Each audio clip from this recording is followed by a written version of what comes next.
Previous class हम लोग moment of a force के ऊपर काफ़ी कुछ कसरत किए थे, मतलब एक्सरसाइज न्यूमेरिकल्स किए थे।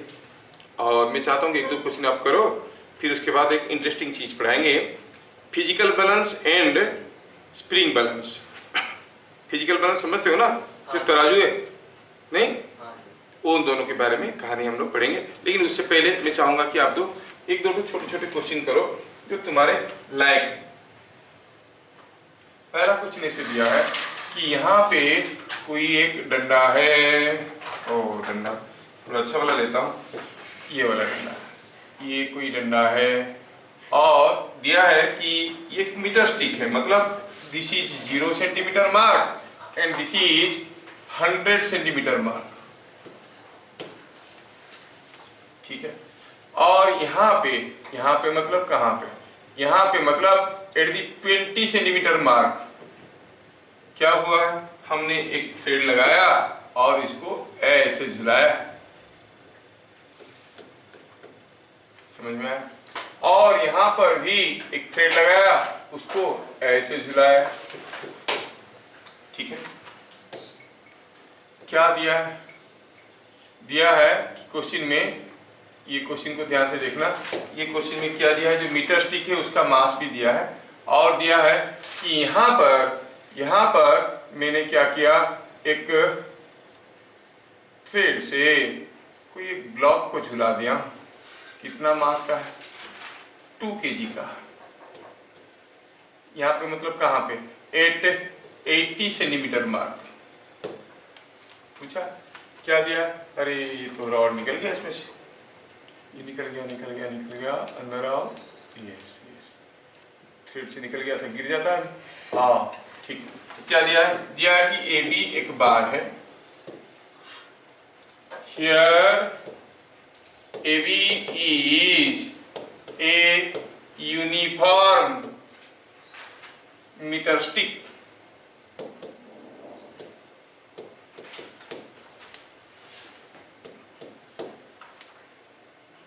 of mass 3 kg. Find क्या दिया, 3 kg. Find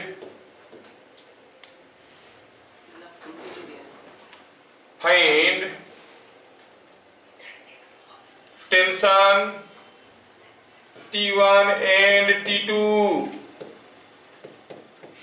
Find tensions T1 and T2. T1 और T2 आपको निकालना है।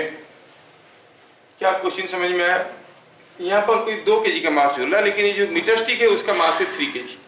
मीटर स्टिक का मास कितना है, 3 kg। हाँ, क्या आप लोग ऐसा कोई क्वेश्चन को थोड़ा ट्राई करना चाहोगे? Yes, पक्का? Yes, So your time starts now. Do it now.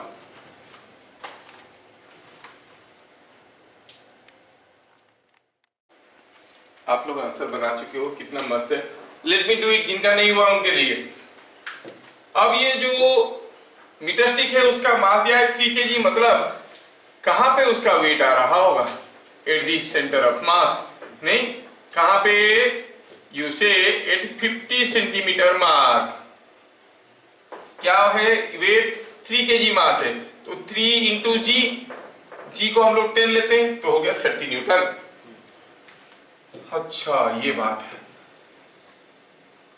थोड़ा इस फिगर को दोबारा यहाँ पे करते हैं, फ्री बॉडी डायग्राम करने की कोशिश करते हैं, कितना आसानी से बन गया। यस, ये 2 kg को दिखाने की क्या जरूरत है, I can say it is 20 newton and hence are the things. अब ये सारा जो फोर्सेस है, सारा फोर्सेस के चलते ये बॉडी रेस्ट पे है, तो आप कहोगे upward force must be equal to downward force, है कि नहीं, दिख रहा है बॉडी रेस्ट में है, तो क्या कहोगे भाई, T1 plus T2 is equal to T1 plus T2 is equal to 30 plus 20 that is 50। ये बात तो सबका निकल गया होगा, यही नहीं निकल रहा? Upward force is equal downward force. दूसरा, कोई एक पॉइंट में मोमेंट ले लेते हैं सर T1 या T2 में लेंगे तो अननोन एक रहेगा, यहाँ पर लेने से भी होगा, यहाँ पर लेने से भी होगा, किसी एक पॉइंट में लेते हैं सपोज सिग्मा मोमेंट। तो net moment about 20 centimetre mark is 0, क्योंकि किसी भी पॉइंट में लो 0 होगा। 20 सेंटीमीटर क्या, कोई भी सेंटीमीटर मार्क में लो 0 होगा, हम लोग बोलेंगे 20 सेंटीमीटर में 0 होगा। हाँ ठीक है, पर 20 सेंटीमीटर मार्क में जो मोमेंट है वो 0 है, तो बताओ यहाँ पर सारा फोर्सेस का मोमेंट निकालेंगे वो 0 बनना चाहिए। सारा फोर्सेस मतलब कौन कौन सा फोर्स के चलते 20 सेंटीमीटर मार्क में कोई मोमेंट नहीं बनेगा? T1 के लिए, because it is passing through this point. When the line of action of a force passes through the axis, no moment will be produced. बाकी 50, 30, 20, T2 सबके लिए बनेगा, तो हम कहेंगे clockwise moment must be equal to anti-clockwise moment। क्या कोई बताएगा इस 20 सेंटीमीटर मार्क में कौन कौन फोर्स है जो क्लॉकवाइज मूवमेंट बना रहे हैं? 30 न्यूटन है ना, ये ऐसे घुमाने की कोशिश करा, ये ऐसे घुमाने की कोशिश करा, ये जबरदस्ती उल्टा घुमाने की कोशिश करा। 30 न्यूटन के चलते क्या क्लॉकवाइज मोमेंटम होगा? Sir 3v। क्लॉकवाइज मोमेंट क्या होगा? 30 into this। ये कितना है? ये 20 है, ये 50 है, ये डिस्टेंस कितना है? 30। सो 30 into 30 प्लस ये 20 न्यूटन के चलते 20 into ये 20 है, ये 80 है, 60, 20 into 60, ये दोनों क्लॉकवाइज है, that must be equal to anticlockwise moment. कौन बना रहा है? T2। कितना है? T2 into दिस डिस्टेंस, यहां से कितना डिस्टेंस है? क्या मेरी बात समझ में आया? सिंपल है। तो यहां से निकला T2 कितना निकला भाई? देखो तो it is coming out with 1200 and this is coming out 900, so it is 2100। 2100 by 80, 2100 by 80 is 210 by 8 और 105 by 4। हम कहेंगे it is 105 by 4। ऐसा रखो, न्यूटन। हमें डेसिमल करने की जरूरत नहीं है, वैसे तो भी हो गया ये 26.25, तो मिल गया ये 26.25। अब इतना मिल गया, उसके बाद और क्या रखा है? अगर हमें पूछा है T1 तो कोई भी बता सकता है, क्यों ना T1। हाँ, T1 प्लस T2 दोनों मिलके हमारे पास इक्वेशन है, T1 प्लस T2 इज 50। तो इसको सॉल्व करो तो हमें मिलने वाला है 23.75। नहीं, मैं ये कैलकुलेशन पे गलत। हाँ देखा, मैं वही डाउट कर रहा था कुछ किया होगा ऐसे। T1 is equal to 23.75 Newton. हो गया? ठीक है, चलिए अब एक क्वेश्चन किए तो थोड़ा दिमागी कसरत हो गया। अब पढ़ते हैं what is spring balance and physical balance. पहले पढ़ेंगे फिजिकल बैलेंस। थोड़ा बता दूं दोनों के बारे में।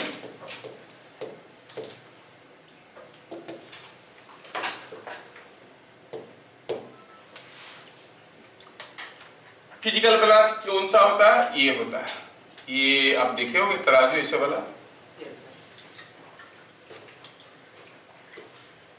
और ऐसा रहता है नहीं।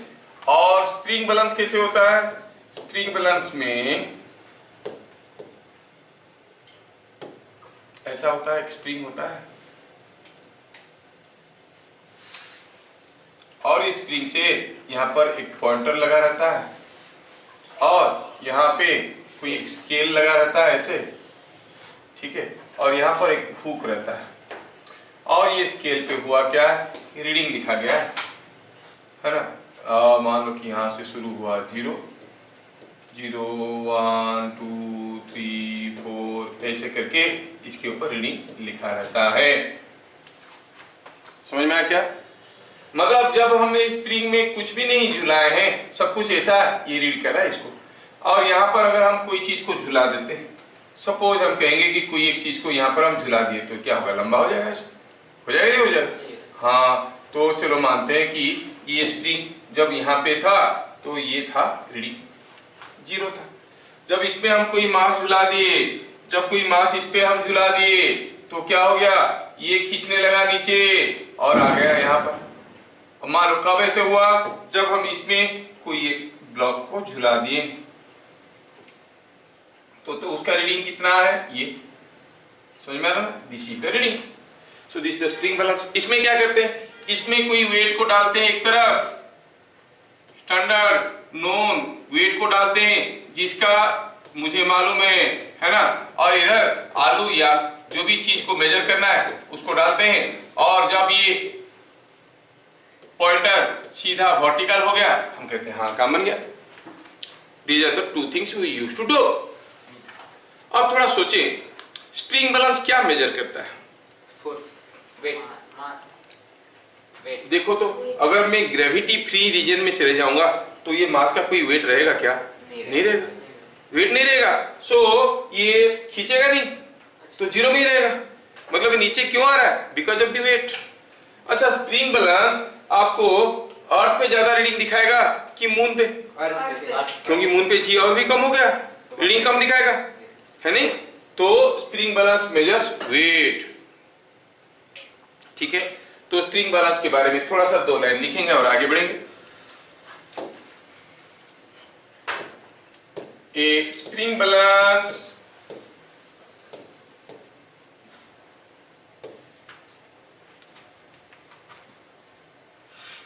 works on the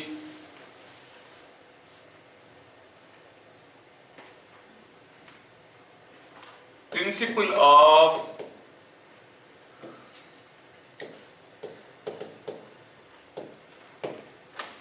balancing forces। यहां पर फोर्सेस को क्या कहेंगे, वेट्स, है ना। तो स्प्रिंग बैलेंस में पता चला तो कैसे काम करता है, on the principle of balancing forces. Force को बैलेंस होता है, जो वेट का ब्लॉक था। आप जानते हो कि कोई स्प्रिंग है, सपोज आपके पास कोई एक स्प्रिंग है, ध्यान से देखो, कोई एक स्प्रिंग है, इस स्प्रिंग को अगर आप यहाँ पर हुक लगाए, हुक में अगर आप उंगली डाल के इसको खींचोगे तो वो आपका उंगली को उल्टा खींचता है कि नहीं खींचता है। तो जब हम इस पे कोई ब्लॉक लगा के झुला देंगे, ब्लॉक खींचेगा नीचे, स्प्रिंग खींचेगा ऊपर, जहां पर दोनों का ताकत बराबर हो गया वहीं पे रुक जाएगा। It is working on the principle of balancing forces. समझ में आया क्या? तो जितना फोर्स में ब्लॉक इसको नीचे खींच रहा था, उतने ही फोर्स में स्प्रिंग इसको ऊपर खींच रहा था, तो बैलेंस हो गया, तो वहां पर रेस्ट में आ गया। हाँ, that is what is written here, it works on the principle of balancing forces. कौन है भाई, किसके बारे में बात कर रहे हैं, लिखा तो नहीं नाम उसका, स्प्रिंग बैलेंस। क्या है ये, स्प्रिंग बैलेंस की बात चल रहा है।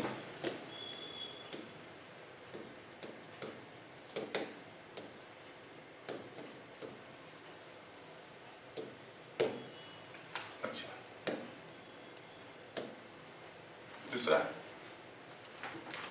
दूसरा है कि it measures weight of a body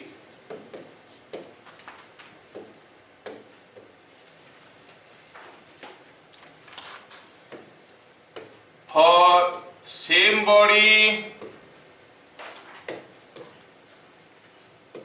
It gives different readings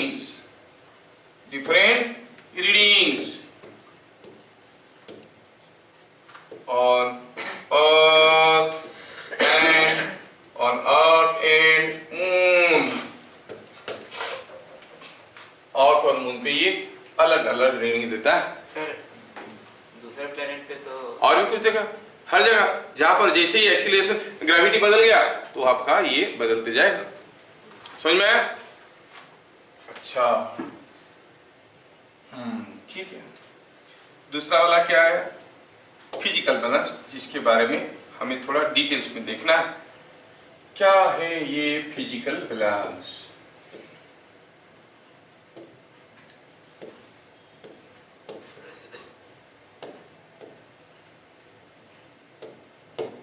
इसमें होता क्या है कि ऐसा एक डंडा होता है, अब इस डंडे से यहाँ पर कोई एक पैन झूला हुआ होता है और यहाँ पर मिड पॉइंट में एक पॉइंटर रहता है, यहाँ पर एक हुक अरेंजमेंट रहता है और इसको हम ऐसे झुला दें। ठीक है, पहले समझ लेते हैं कि हाउ इट वर्क्स, फिर हम इसको आगे आगे लिखेंगे। तो क्या करते हैं, कोई एक स्टैंडर्ड वेट जिसको मालूम है 5 केजी हो, 3 केजी हो, जिसको हम लोग क्या कहते हैं, बटकरा, मतलब वेट है ना, कोई स्टैंडर्ड वेट को ले आते हैं। ये मान लो कि कोई एक स्टैंडर्ड वेट है,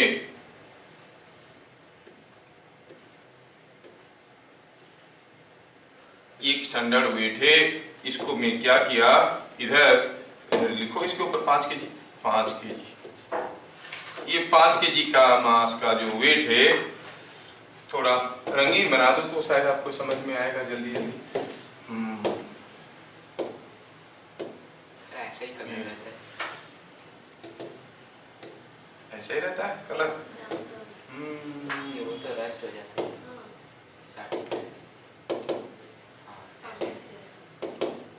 आओ, कितना मस्त। ठीक, तो ये जो आपका क्या कहते हैं इसको,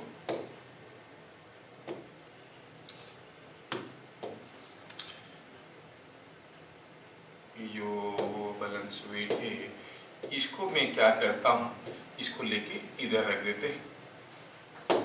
जैसे रख देंगे क्या होगा, ये जो पॉइंटर है किधर को इंडिकेट करेगा, राइट की तरफ कि लेफ्ट की तरफ, लेफ्ट की तरफ, तुरंत ही खींचा जाएगा, ये लेफ्ट की तरफ भागेगा।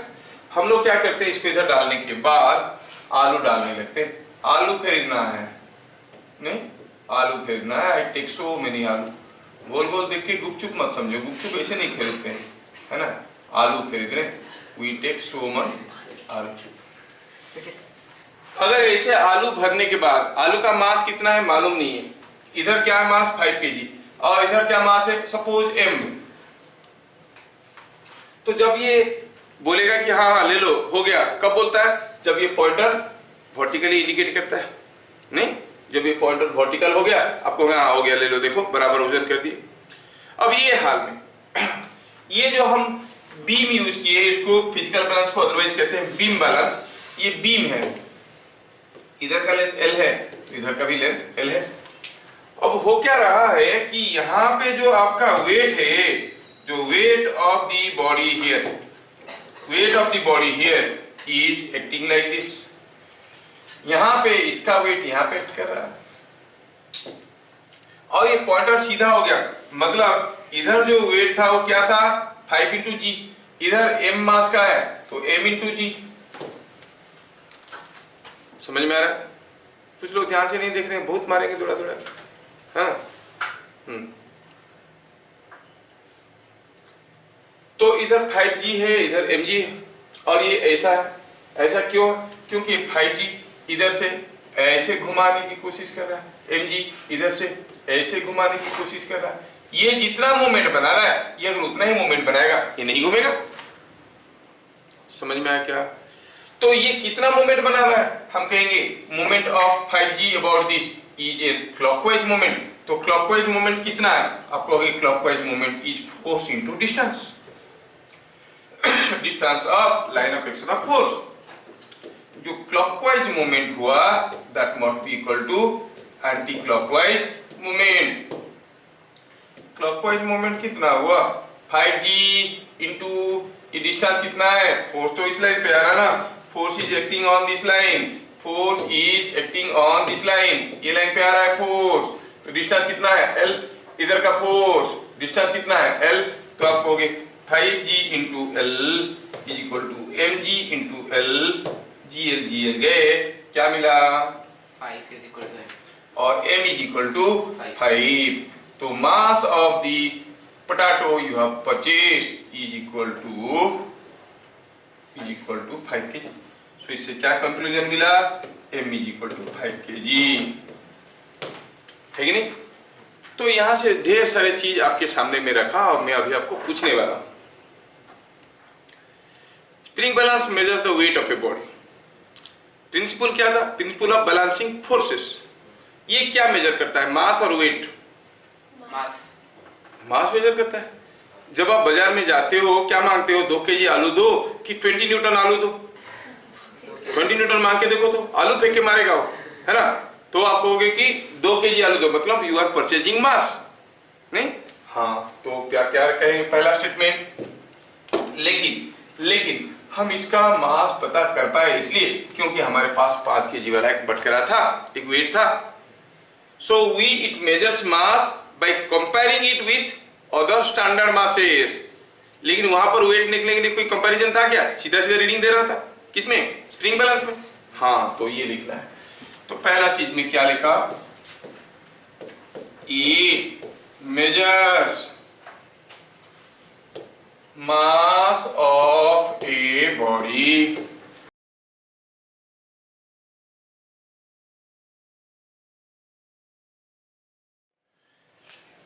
it measures mass of a body by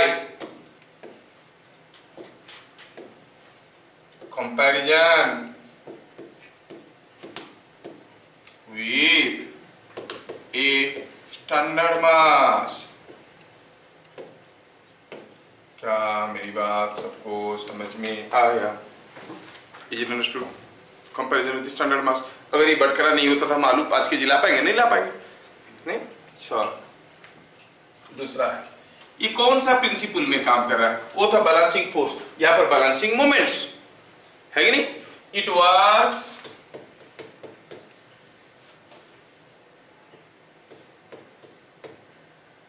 on the principle of balancing moments।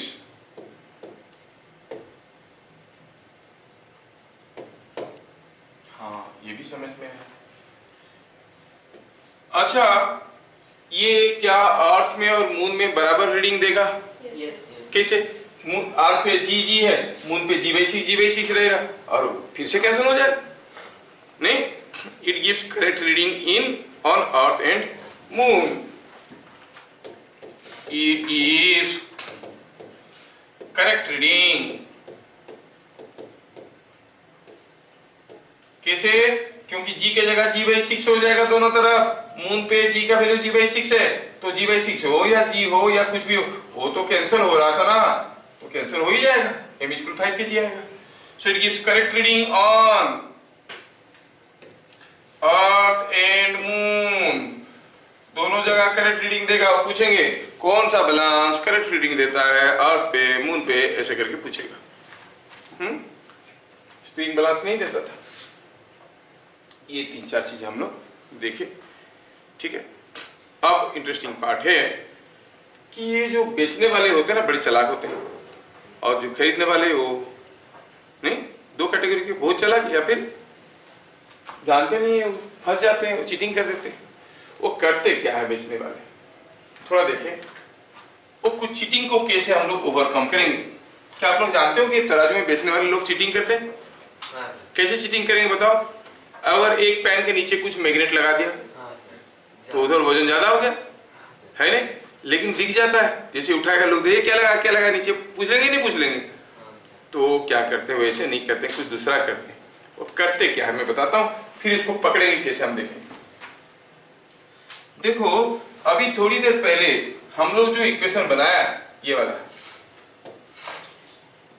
वाला इक्वेशन को थोड़ा ध्यान से देखो, और मैं दोबारा इसको करने वाला हूं। थोड़ा ध्यान से देखो, बड़ा मजा आएगा आपको।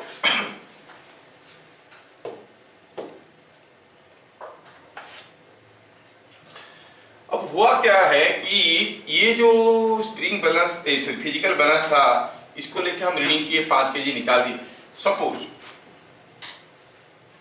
सपोज हम कहेंगे कि ये जो है ये जो चेन है, ये चेन को ये फंसा दिया है। कैसे?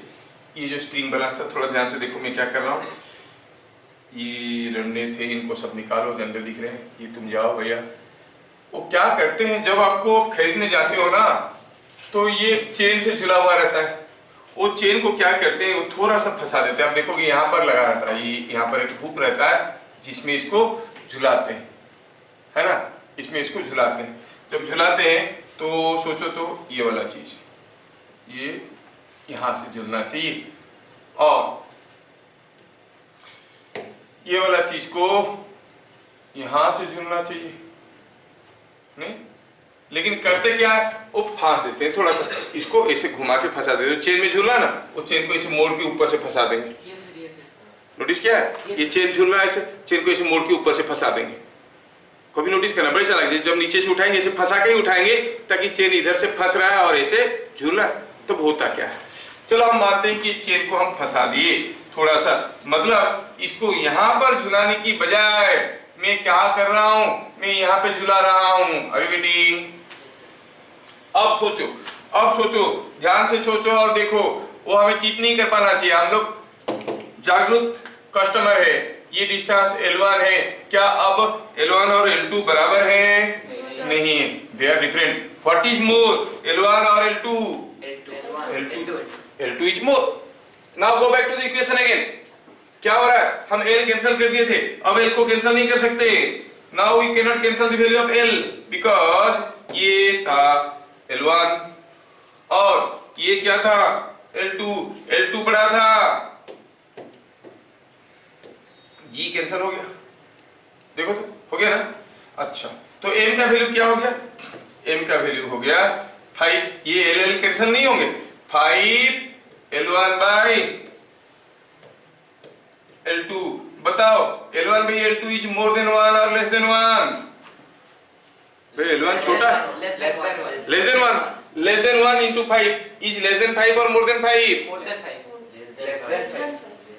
less than 1 कोई चीज है, मान लो कि 0.8 है, less than 1 है, that is multiplied to 5. This entire thing is less than 5 or more than 5?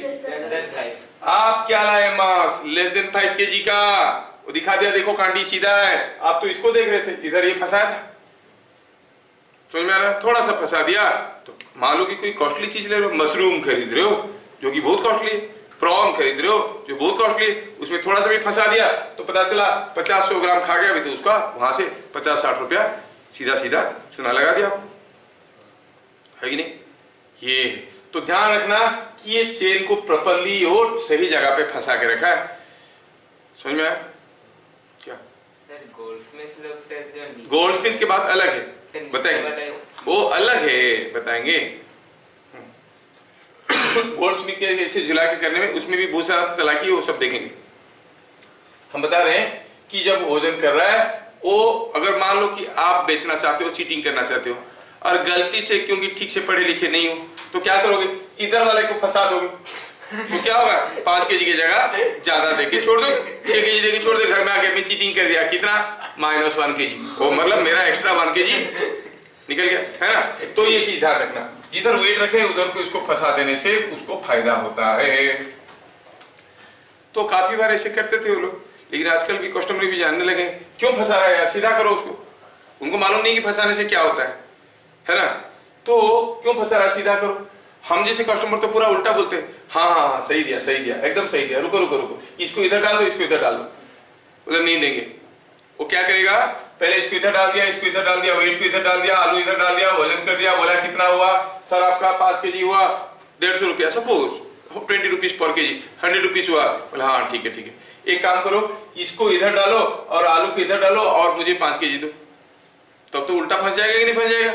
इधर फंसाना चाहिए था, जगह बदल देने से फंस जाते। उनका जो फिजिकल बैलेंस रहता है, किधर क्या डालेंगे, कुछ भी किधर भी डाल सकते हैं, इसको इधर उधर इंटरचेंज कर दें तो फंस जाएंगे। एक बार ऐसे मेरे को पकड़ा और बोला कि सर इतने में दे देंगे, मैं बोला नहीं दूंगा, रेट बार्गेनिंग किया, दिया नहीं, फिर चीटिंग करके वे कर लिया उसको, फिर बोला कि हाँ अब देता हूँ, मैं देख रहा चीटिंग कर लिया, देते हो ना ठीक है, अब उल्टा करके फिर से वजन करो, नहीं देंगे, अभी तो दे रहा था, मतलब क्या चीटिंग कर रहा था।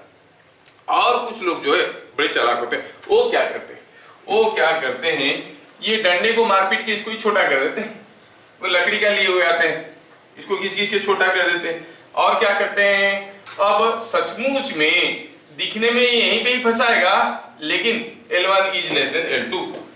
मतलब ऑलरेडी इसको डिजाइन किया गया ऐसे कि मान लो कि ये 20 सेंटीमीटर है, ये 19.5 सेंटीमीटर है। देखने से थोड़ी पता चलेगा 0.5 सेंटीमीटर, पता भी नहीं चलेगा, है ना। क्या आप स्केल लेके नापोगे 5 किलो आलू, तो मैं थोड़ा नाप के देखता हूँ ये तो नहीं करोगे, नहीं। तो ऐसा केसेस में केसेस चेक करेंगे, ठीक है। तो measurement using faulty balance, case 1, measurement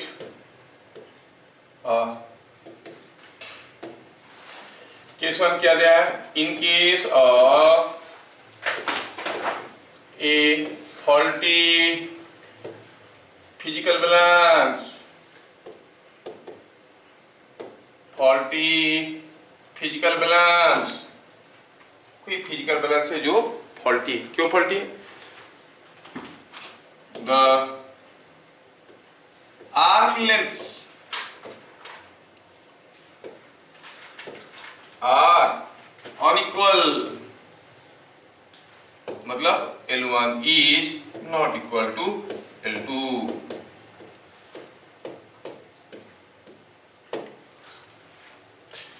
ठीक है, अब अपना दिमाग पर जोर लगाओ और बताओ, इधर 5 केजी का बट करा लिया, इधर आलू डाला और सीधा कर दिया, पॉइंटर वर्टिकल है।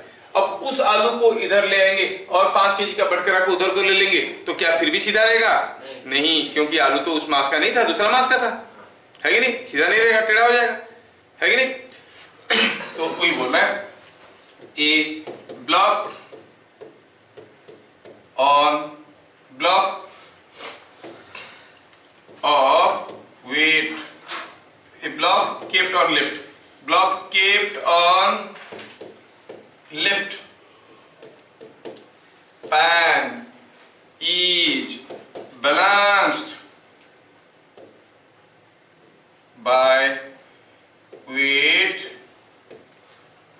W1 on right pan।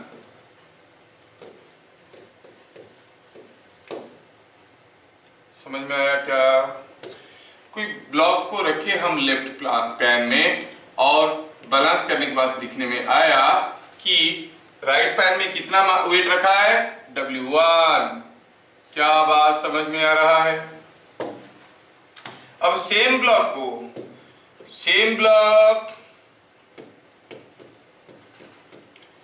kept on right pan is balanced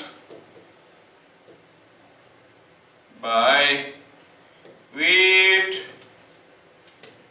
W2 on left।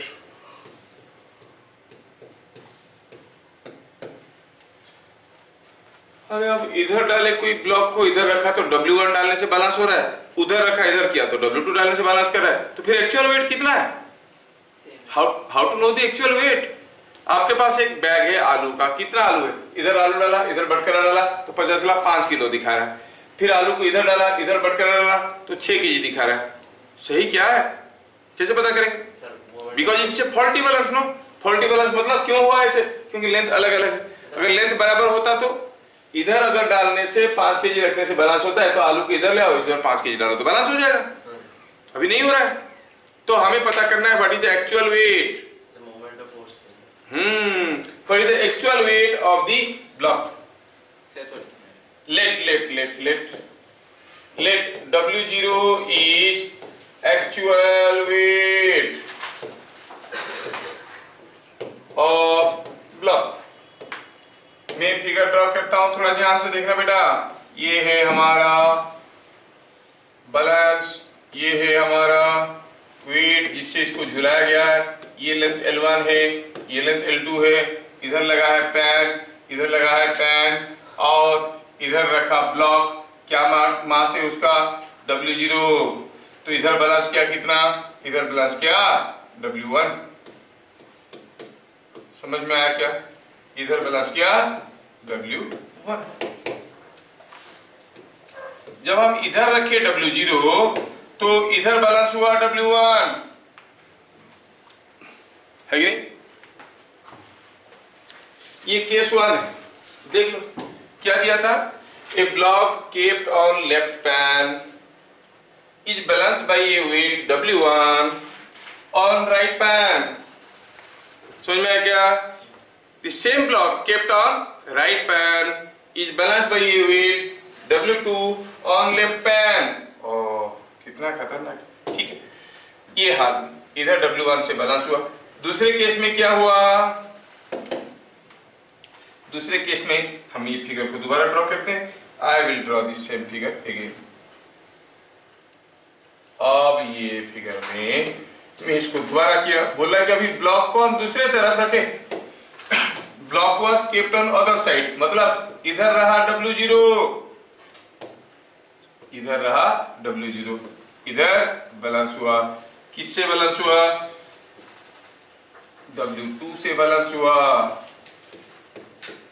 क्या समझ में आ रहा है? इधर रखा W0 तो इधर बैलेंस हुआ W2। केस समझ में आया कि नहीं आया? पूछा है बताओ what is the actual wait, मतलब आपके पास डाटा क्या है? W0 आपको मालूम नहीं है, वही तो पता करना है। मालूम क्या है? W1 and W2। What you know is W1 and W2। उधर डाले W1 से बैलेंस हुआ, इधर डाले W2 से बैलेंस हुआ। क्या ये पहला केस में हम इक्वेशन बनाए तो ये बैलेंस्ड है, तो ये ऐसे घुमाने की कोशिश कर रहा है, ये ऐसे घुमाने की कोशिश कर रहा है, इसका मोमेंट बराबर है। तो क्या कहोगे आप? Clockwise moment is equal to anticlockwise moment. Clockwise moment कितना बना? W0 इंटू ये डिस्टेंस कितना है? L1। एंटी क्लॉकवाइज मोमेंट कितना बना? सॉरी ये तो एंटी क्लॉकवाइज मोमेंट था, नहीं। क्लॉकवाइज मोमेंट कौन बना रहा है? देखो तो ये बना रहा है क्लॉकवाइज, तो कितना है ये? W1 इंटू L2 और इधर W0 इंटू L1। क्या मेरी बात समझ में आ रहा है? क्या आप सिमिलर इक्वेशन को सेकेंड केस में बता सकते हो clockwise and anti clockwise movement को देखते हुए? कोई बताएगा क्या होगा? W0 इंटू ये क्या लिखा है? W1 इंटू L2, ठीक है। इधर क्या लिखेंगे? W0 into L2 equal to W2 into L1 is equal to W2 into L1। क्या समझ में आ रहा है? लेकिन इससे मिलेगा क्या? क्या हमें क्या चाहिए था बताओ? What we want to find out? W0 reading ले लिए W1 W2 का, हमें W0 चाहिए। Call it equation number 1, call it equation number 2। अब ये दोनों इक्वेशन को थोड़ा प्यार से देखो और लिखो कि इक्वेशन 1 डिवाइडेड बाय इक्वेशन 2 करेंगे तो क्या मिलने वाला है? W1 L2 by W0 L2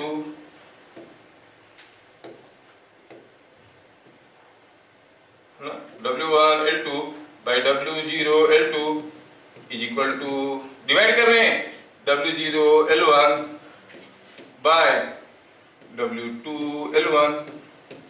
क्या बात समझ में आ रहा है? Yes sir. अब अगर ये बात समझ में आ गया तो आगे तो हल्का हो गया काम। देखो L2 L2 cancel, L1 L1 cancel. क्या मिला? W1 by W0 is equal to W0 by W2।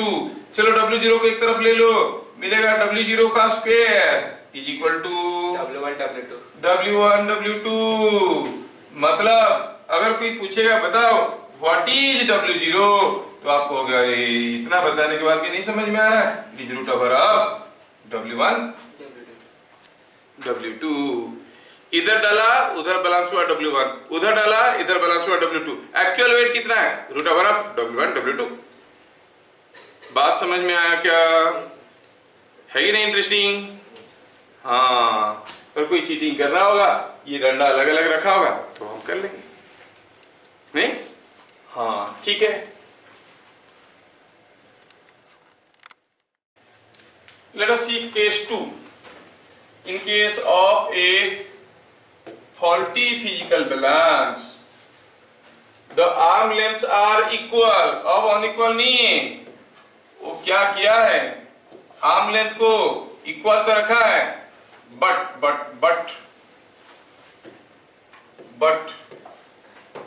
pan weights are unequal.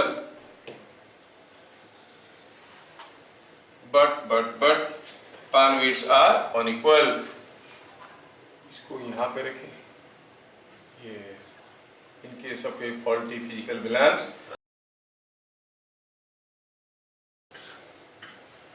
but pan weights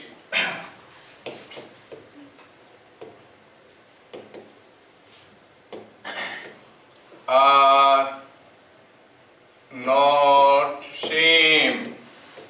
हुआ क्या है कि एक फिजिकल बैलेंस था, लोग आजकल जान गए थोड़ा फिजिक्स कोचिंग लेके कि दोनों तरफ का लेंथ बराबर होना चाहिए, वो लेंथ को पूरा बराबर रखा है, लोगों को दिख रहा है कि लेंथ बराबर है, इधर भी एल है इधर भी एल है, लेकिन जो पैन झुलाया है इधर एक प्लेट लगा रहता है, you know here is a plate, ये थोड़ा मोटा प्लेट लगा दिया, ये थोड़ा पतला वाला प्लेट लगा दिया, या फिर देखोगे इस प्लेट में बीच में छेदा उदा कर दिया है, थोड़ा हल्का हो गया है कि नहीं?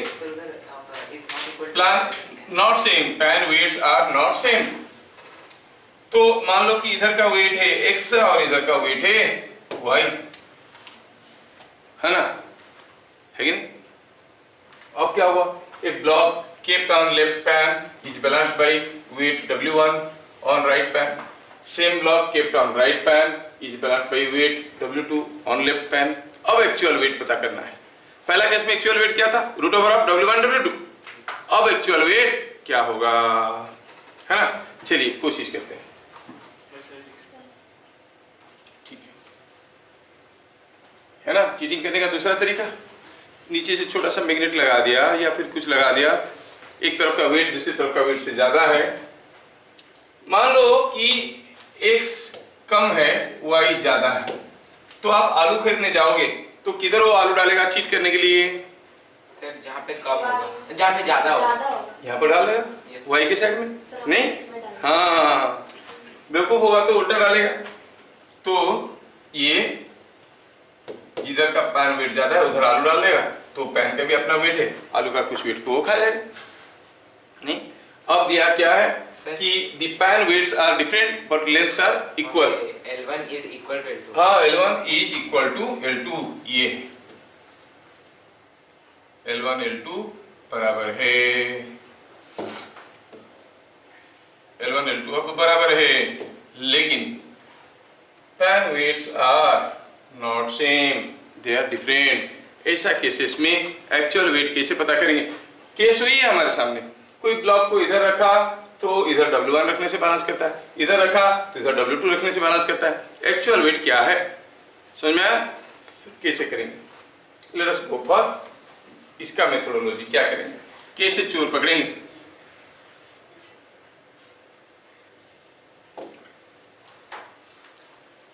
अब हुआ क्या, ये हमारे पास एक फॉल्टी बैलेंस है और दोनों तरफ का लेंथ बराबर है, ये L है ये L है, इधर कोई एक पैन रखा है जिसका वेट x है, इधर कोई एक पैन रखा है जिसका वेट y है, ठीक है? अब हुआ क्या, ऐसा बैलेंस की केस में वो इधर रखा जब W, इधर रखा ब्लॉक जिसका वेट W0 है, इधर रखा W1 बैलेंस करने के लिए। दूसरे केस में जब इधर रखा ब्लॉक जिसका वेट W0 है तो इधर बैलेंस हुआ W2। क्या आपको केस समझ में आया? Yes sir. हाँ, इधर W0 रखो, मतलब ब्लॉक को रखो, ब्लॉक का वेट W0 है मान लो, तो इधर W1 रखने से बैलेंस होता है, इधर W0 रखो तो इधर W2 रखने से बैलेंस होता है। चलिए इसके लिए इक्वेशन बनाते हैं। इस केस में इधर का वेट टोटल कितना है, W0 प्लस x1, इधर का W1 प्लस y, इधर W2 प्लस x और इधर W0 प्लस y, है कि नहीं? अच्छा, तो it is working on the principle of method of balancing moments, तो हम कहेंगे clockwise moment is equal to anticlockwise moment. तो क्लॉकवाइज मोमेंट कौन बना रहा है, इधर W1 प्लस y, है कि नहीं? यो ऐसे घुमाने की कोशिश कर रहा है, W1 plus y is producing clockwise movement, W0 plus x anti-clockwise movement. तो कितना होगा? W1 plus y whole into this length क्या है? L, that is equal to W0 plus x whole into L. हाँ, L तो गया, दोनों तरफ से गया L. क्या मिला हमें? मिला W1 plus y is equal to W0 plus x. क्या आप सिमिलर इक्वेशन दूसरे साइड भी बना सकते हो? फिर से कहेंगे clockwise movement is equal to anticlockwise movement. Clockwise movement कौन बना रहा है? ये बना रहा है. कितना? W0 plus y नहीं into L is equal to, इधर क्या हो जाएगा? ये W2 है, पैन का वेट x है, W2 plus x into L बन गया क्या? ये L तो फिर से कैंसिल हो गया. क्या मिला आपको? Ultimate equation you are getting here is W0 plus y is equal to W2 plus. क्या बात समझ में आया? लेकिन हमें क्या निकालना है? XY नहीं निकालना है, हमें निकालना है W0. एक्चुअल वेट क्या है? यही निकालना है कि नहीं? एक्चुअल वेट निकालना. तो चलो इसको इक्वेशन 1 कहते हैं और इसको इक्वेशन 2 कहते हैं. थोड़ा मैं ऐसा लिखना चाहूंगा. I go to the next page. जो दो इक्वेशन मिला दोनों इक्वेशन को लिखेंगे हम लोग नेक्स्ट पेज में जाके. इक्वेशन 1 क्या मिला? इक्वेशन 1 मिला. क्या मिला? W1 plus y is equal to W0 plus x. W1 plus y is equal to W0 plus x. Equation 2 क्या मिला? W0 plus y is equal to W2 plus x. W0 plus y is equal to W2 plus x. क्या बात समझ में आया? ये दो equation हमें मिला है. हमें क्या चाहिए? क्या निकालना है? W0 है कि नहीं? W0 निकालेंगे. तो लोग एक काम करते हैं. Let us subtract equation 1 minus equation 2 करेंगे तो क्या मिलेगा? देखो तो दिस y कैंसिल हो जाएगा. मिलेगा W1 माइनस W0.